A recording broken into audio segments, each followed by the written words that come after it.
Acabei de fazer uma cagada. O ex-ministro da Defesa de Lula quase foi preso hoje no Supremo Tribunal Federal. Aldo Rebelo enfrentou o ministro Alexandre de Moraes durante o depoimento sobre a suposta trama golpista. Ao responder sobre expressão usada por Almir Garnier, foi interrompido e repreendido pelo ministro Moraes.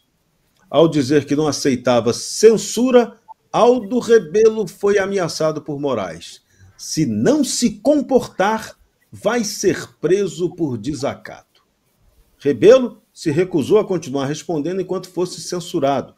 O depoimento aconteceu a pedido da defesa do almirante Garnier, envolvido na investigação sobre o suposto golpe. E o procurador-geral Paulo Gonet também interveio para limitar a fala de Rebelo. E aí é que o pirão desandou completamente. Porque aí o procurador-geral cometeu uma gafe épica.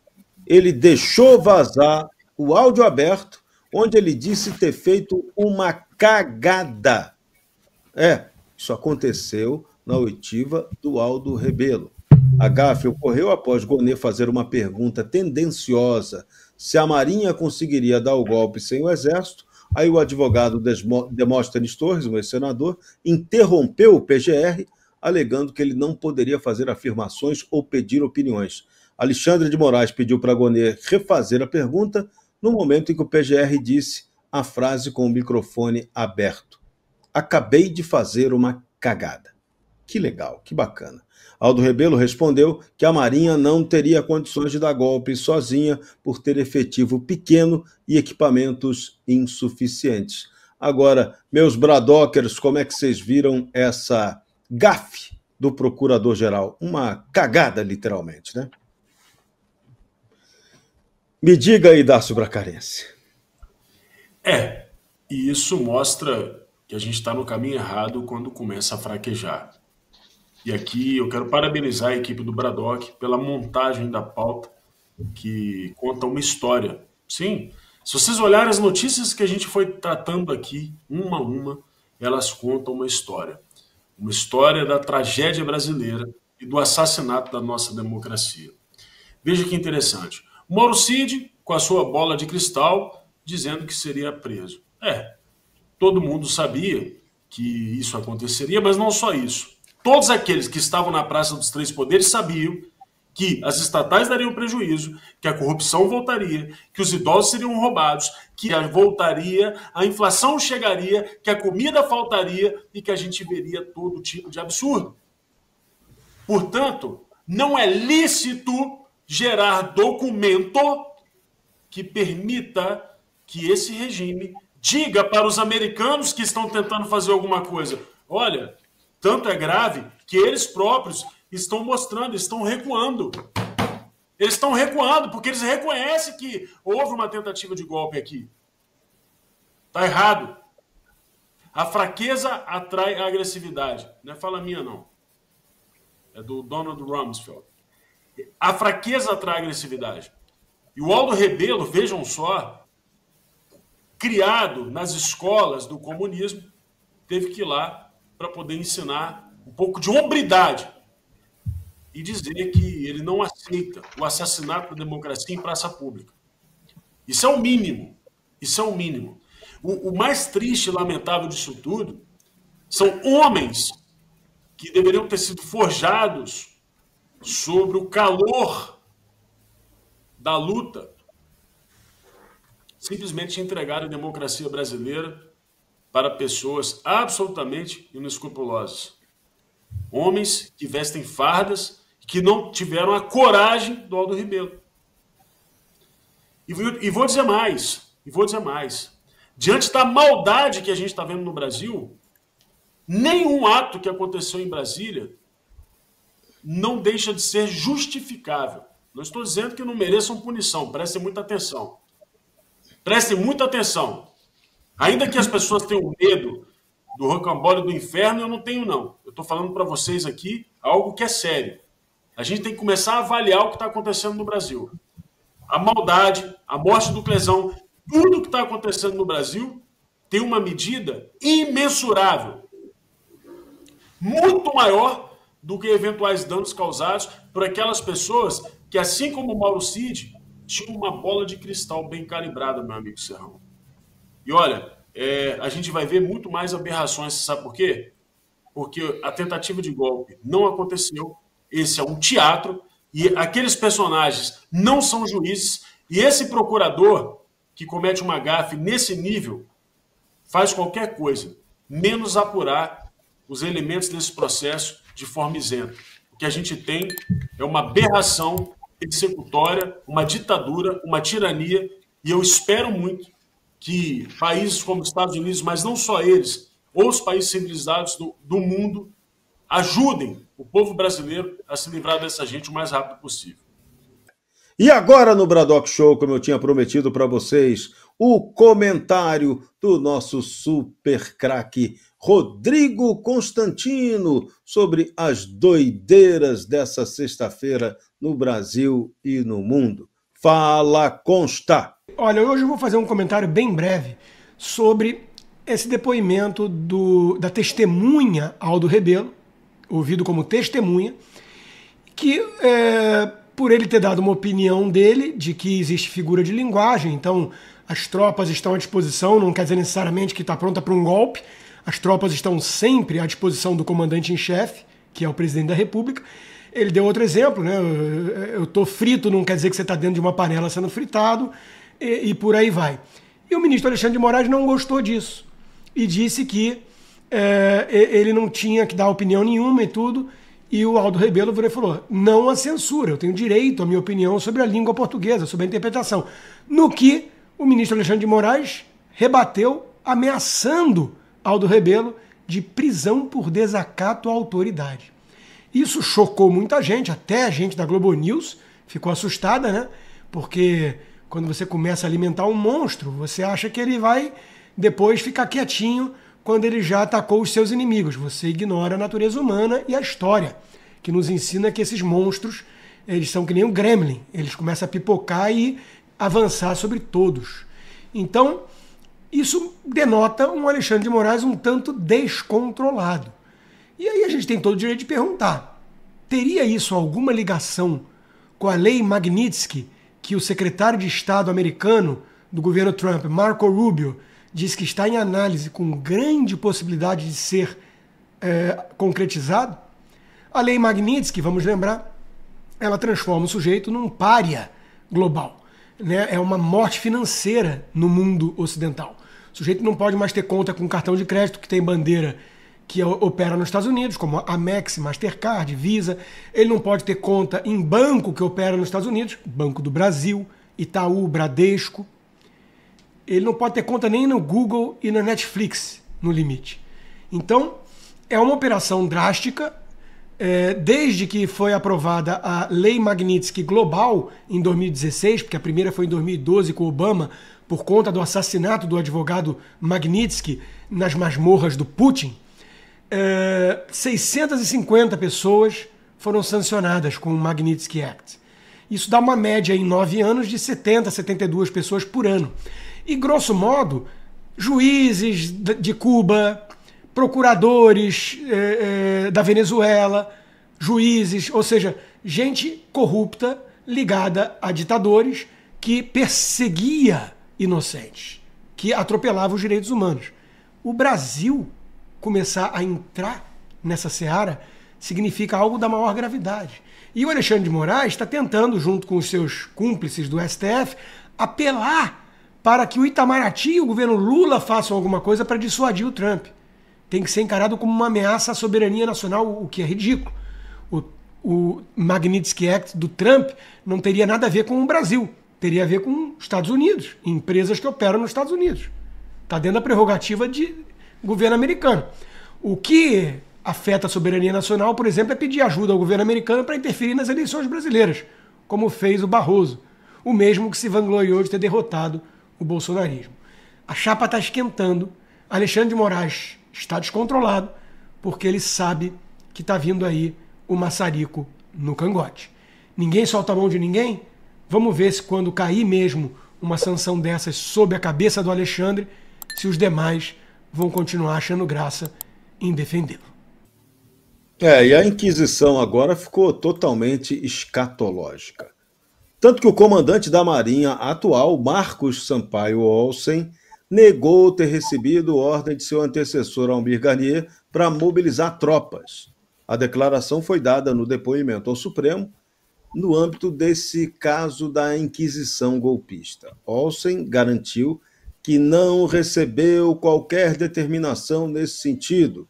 Ele era então comandante de operações navais e subordinado a Garnier. Chamou a atenção a ausência de cerimônia de transmissão do cargo, considerada inédita. E aí o Olsen explicou. Ele atribuiu o fato de Garnier não ter ido à cerimônia de posse por uma decisão de foro íntimo dele, que não justifica nenhum movimento contra o governo que estava assumindo. Então, vão caindo as máscaras, meu caro Marreta. As máscaras vão caindo, o soquinho vai chegando e a marretada vai na minha boca pelo que eu vou falar agora. É o seguinte, ó. Imagine que você foi convidado para ir depor e você fala que, olha, o senhor está fazendo uma cagada. Pronto, prisão perpétua. Nem existe no Brasil, mas qualquer um de nós que não somos semideuses é prisão perpétua. Aí você vê aí o que o PGR falou, né? Cagada. Que falta de palavreado, que falta de educação, que falta de decoro. Um homem que tem estudo e não consegue controlar a própria língua. Aí a gente vê o comandante aí da Marinha, né? Falando que, olha, não houve isso. Adianta. Isso é mais ou menos aquela conversa, né? Quem é casado sabe, que você vai tentar explicar para a esposa o que ela não quer acreditar. Não, por mais que seja verdade, ela não vai querer acreditar, não adianta você falar. Foi o que aconteceu aí com o cara da Marinha, aí, com o comandante da Marinha. Não adianta ele falar, olha, não aconteceu, não é. Não adianta, né?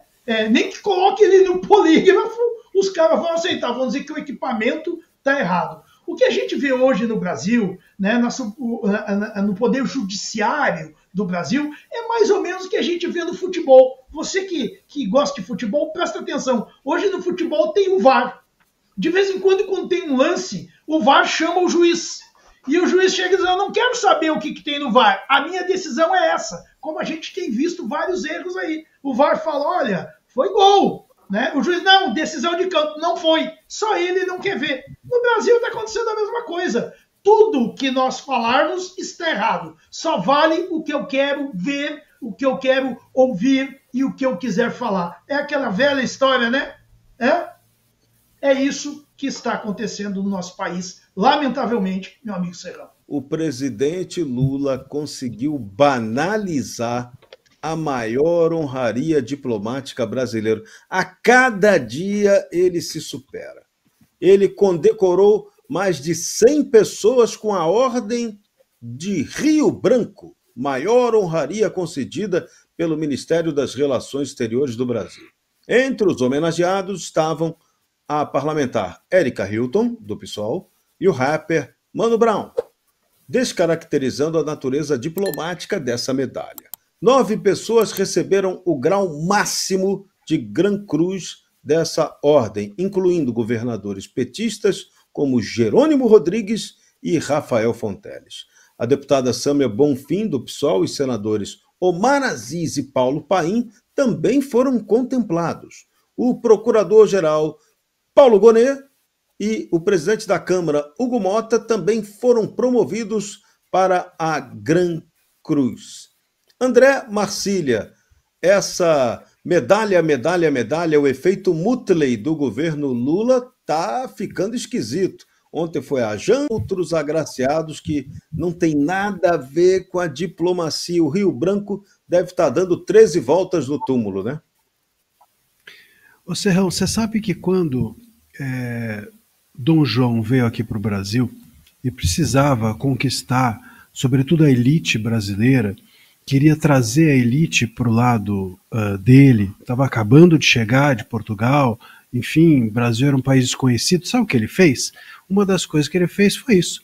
Ficou dando título para todo mundo que era da elite brasileira e com isso formou uma corte aqui no Brasil. É o que o Lula está tentando fazer. Ele está tentando fazer não para conquistar as pessoas, ele está tentando fazer para não cortarem-lhe a cabeça antes de terminar o mandato. Ou tentando, com isso, talvez, conquistar algumas pessoas para uma eventual reeleição. Está tendo muito pouco êxito nisso. A gente falou do Cacai, do debate com o Cacai no início do programa, no início quando eu entrei. O Cacai foi uma dessas pessoas que claramente, aliado do governo, chegou a fazer uma carta alguns meses atrás dizendo que o Lula estava inacessível, que não recebia ninguém. Há notícias de que a Janja filtra as notícias que chegam ao Lula e que ele assiste só aquela emissora que termina com news o dia inteiro. Então, claro, é um Lula, portanto, alheio, alienado e guiado pela bengala de cego que é a Janja. E é isso, é uma bengala um tanto quanto curta e um tanto quanto errática, porque é uma bengala que pensa mais nela do que em qualquer outro e, sem dúvida alguma, mais neles próprios do que no Estado. Então, com isso, a gente tem esses títulos, eu até falei aqui, quando foi concedida a Janja, a Gran Cruz, falei que foi merecido porque ela é uma grande cruz que a gente tem que carregar, mas no caso das outras ofertas de honrarias, é para isso, é para tentar conquistar alguém, trazer para o seu lado, pelo menos, parte das pessoas que desembarcam a cada dia mais do governo. Dureza. Você está ligado no Bradock Show, oferecimento Golden Brasil. Meu caro Darcio Bracarense, a sua exegese sobre essa medalha. Efeito Mutley? Olha, eu não sei se é necessariamente efeito, Serrão. Eu só tenho um comentário a fazer. Os eventos do Lula estão cada vez mais esvaziados. Talvez, ao homenagear 100 pessoas, ele esteja tentando criar alguma plateia, né? Porque o fracasso está fazendo que todo mundo fuja dele. E aí ele está banalizando aí honrarias que no passado foram muito importantes e que hoje perderam o seu significado. Mas está acontecendo em todas as áreas também, né? Até a Academia Brasileira de Letras está perdendo importância. Enfim, a gente está desidratando. Isso é que é o ponto assustador. É a democracia reborn, né? O que você está esperando de diferente? Bradock Show, oferecimento Golden Brasil, e agora o assunto começa a abalar o desgoverno. INSS. Já ouviu falar disso? Né? Roubo a aposentado e pensionista pobre. Nicolas Ferreira, o deputado federal que apavora a Petelândia com seus vídeos, acionou o Supremo Tribunal Federal com um mandado de segurança para obrigar Hugo Mota a instalar a CPI do INSS. A oposição protocolou um requerimento em 30 de abril com 184 assinaturas, superando as 171 necessárias, mas Hugo Mota não se mexeu. Nicolas acusa Mota de omissão e afronta a Constituição por não autorizar a abertura do colegiado. A estratégia é similar à usada contra Bolsonaro para criar a CPI da Covid em 2021. Apoiou-se no Supremo. A oposição também protocolou a CPMI no Senado com apoio de 223 deputados e 36 senadores, mas o enigmático Davi Alcolumbre já avisou que só vai instalar qualquer coisa lá para o dia 27 do mês que vem, ou para o dia 17 do mês que vem, ele ainda vai ver a data mais adequada para a reunião do Congresso Nacional. Mas isso aí vai ser bem no meio da festa junina, depois vem o recesso parlamentar, tudo, se depender deles, vai lá para agosto. Mas, Fabiana Barroso, eu queria uma análise sua sobre esse fato objetivo. Critica-se o tempo todo o fato da esquerda brasileira recorrer ao Supremo, ou seja, buscar apoio de uma juristocracia para questionar decisões políticas. E agora, o parlamentar Nicolas Ferreira recorreu ao Supremo para cobrar de Hugo Mota que o parlamento cumpra a sua função. E aí, como é que fica? Essa medida é uma medida correta do Nicolas ou ela também pode ser interpretada no campo da incoerência? Não se deve apelar à juristocracia em vão? Como é que fica isso, hein? É um debate. É um bom debate, mas antes eu preciso fazer só uma consideração. A questão do Hugo Motta jogar, né, para o meio de junho seria coisa de quadrilha, né, quadrilha junina, mas fica essa questão.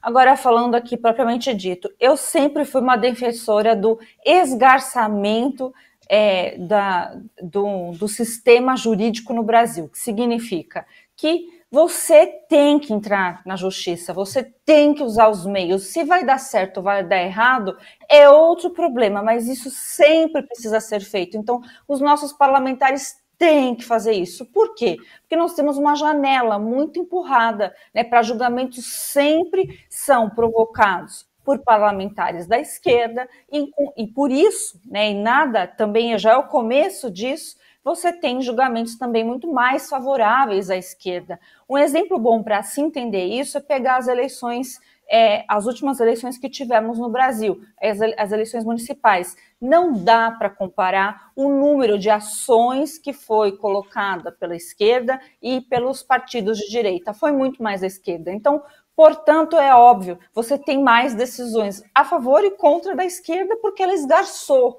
esse tecido aí jurídico. Então, eu sou do ponto de vista que tem que entrar. E não seria ousar, né, a ter algo da juristocracia propriamente dito, embora eu ache que realmente não vai surtir efeitos positivos à pauta política, mas é necessário, né? É preciso marcar, sim, território. Eu vi muita gente criticando, não adianta, né? Isso é usar realmente o sistema. Pois é, mas é preciso fazer por inúmeras razões que eu coloquei anteriormente. E a questão do INSS é indigesta. Então, quando você tem parlamentares da oposição não fazendo nada e aceitando isso que o Hugo Motta está dizendo, você está praticamente decretando a morte política deles mesmos. Então, é preciso ter uma reação. E creio que essa não será a única. Então, é multifatorial, né? Espero que os outros fatores também sejam usados aí por nossos parlamentares, porque isso é um prato cheio. Né, quem errou foi a esquerda e quem errou foi quem roubou, né, o pessoal aí em relação ao INSS. André Marcílio, o ministro sorteado no Supremo Tribunal Federal para cuidar dessa questão é Luiz Fux.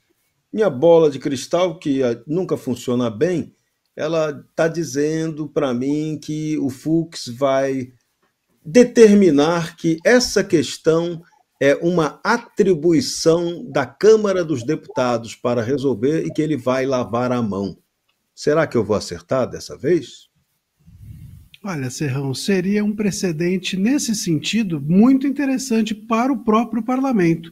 Porque se o Fux entender que as questões do parlamento devem ser resolvidas pelo parlamento, a gente precisa então desconsiderar todas as demais decisões do STF até agora, que foram intromissões no trabalho e nas funções legislativas, no trabalho do parlamento e nas funções legislativas. É interessante o que vai acontecer nessa decisão, porque é um pouco uma encruzilhada. Se o Fux decidir a favor do pedido do Nicolas, bom, enfim, ganhou-se algo. Se ele decidir, como você bem mencionou, que isso é atribuição do parlamento, ganhou-se também algo, porque o parlamento até agora tem sido, todas as questões dele decididas dentro do STF, e o STF está muito confortável para dar essas decisões, intrometendo-se no parlamento. Acho que o Fux tem um problema aqui na mão interessante para solucionar.